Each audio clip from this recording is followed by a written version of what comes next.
Up next, there is a cycling overview, and I'm handing over to Liz. Hi, everyone. I can't see the slides. I don't know if they're... Yes, okay. Thank you. Hi, everyone. Thanks for having me. My name is Liz. Next slide. And I'm a climate justice activist. I'm currently based in Berlin, but I haven't been there in a while because I've actually had a very special way of getting to COP29 because I went there by bike. And I started at the beginning of July. And I'm currently on my way back. I'm still in Istanbul. And first, I wanted to give an overview of my route to Baku before I'll tell you about my journey. Next slide.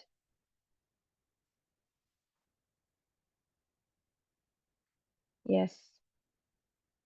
So I started in Berlin and then I went through Czech Republic, Slovakia, Hungary, Romania, Bulgaria, Greece, Turkey, Georgia, and Azerbaijan. And currently I'm taking trains and buses and the bike to get back. So you'll see that I'm currently in Istanbul. Like Döner. Next slide.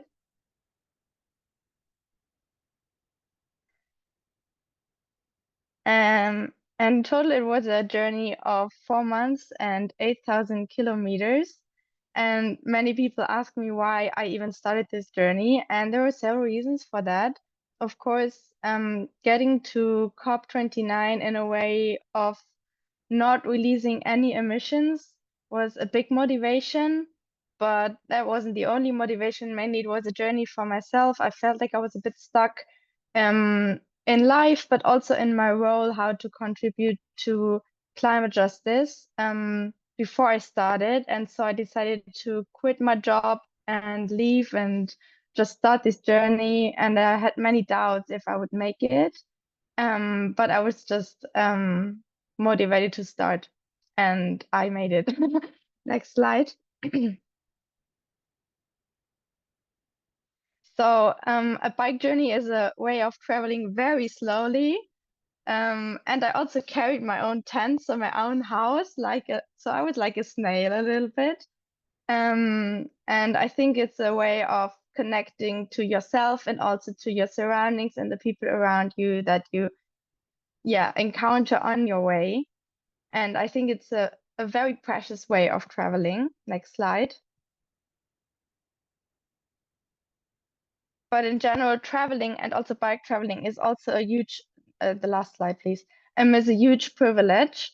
And especially my European and German passport enabled me to do this. Next slide.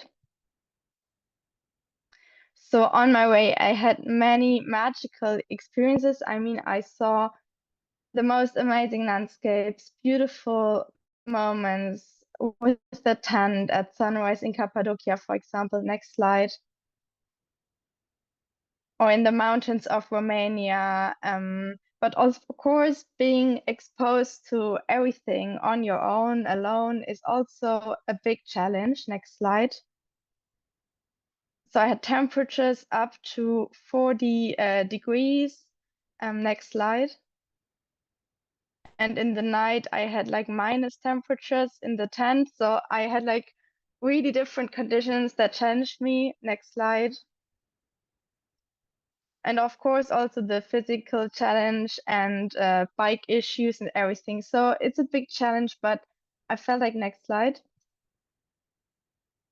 I felt like all these challenges make the beautiful experiences much more worthwhile and much more precious.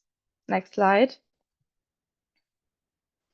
And so when I look through these photos, I can just think of how beautiful it was. Next slide. But of course, I also saw some impacts of the climate crisis on my way, like wildfires and droughts.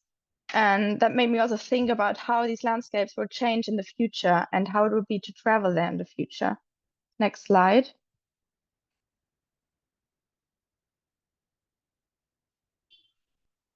And something that really struck me, especially in Turkey and also in Azerbaijan, was the hospitality.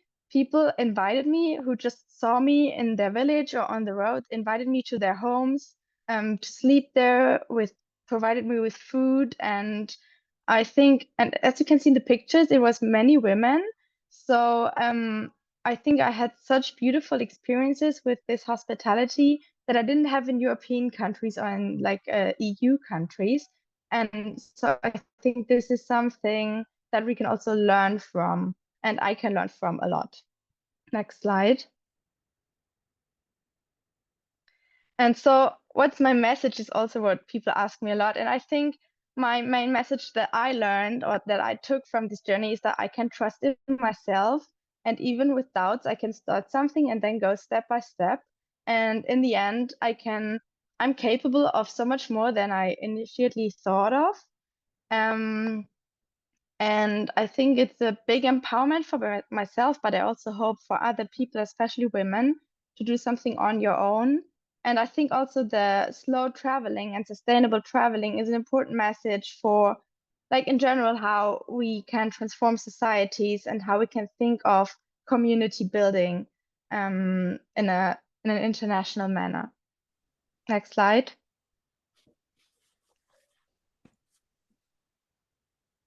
Thank you, Liz. We'll need to go to the next speaker Yes, now. yes. So this is just my Instagram account because I couldn't say everything and I shared lots of photos and videos on there. Thanks for having me. Thank you, Liz. Awesome. Reaching for the stars. Up next.